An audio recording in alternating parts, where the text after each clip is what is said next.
პირველ რიგში მეც სინდისის პატიმრებისადმი სოლიდარობით უნდა დავიწყო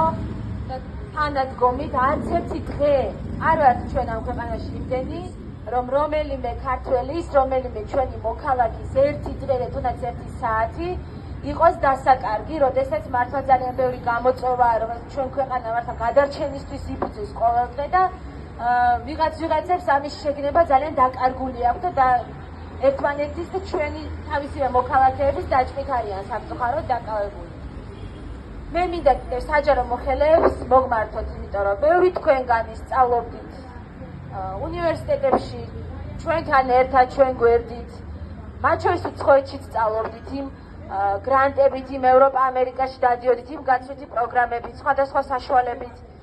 იღებდით გრანტებსაც, ზოგი არასამთავრობოშიც მუშაობდით და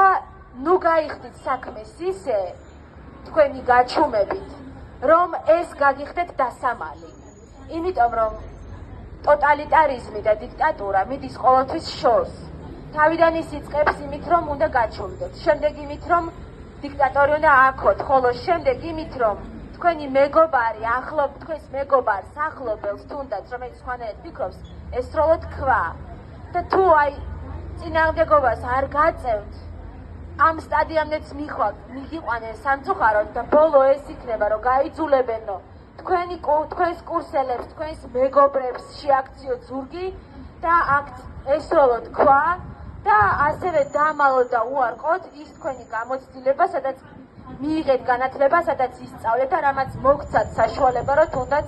გაჭირვებიდან და ძალიან არაპრივილეგირებული გარემოდან გამოსულიყავით, განვითარებულიყავით და წინ წასულიყავით. და ის მიგეღოთ, რასაც ჩვენი სახელმწიფოს სიღარიბიდან თუ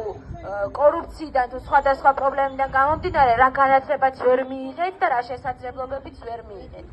ამიტომ მე ძალიან გთხოვთ ყველას, რომ თუნდაც ერთმანეთში მართლაც ამ თემებზე ისაუბროთ, თუნდაც პირადად, პირისპირ და არა ხმამაღლა, მაგრამ აუცილებლად ისაუბროთ და არ გაჩუმდეთ.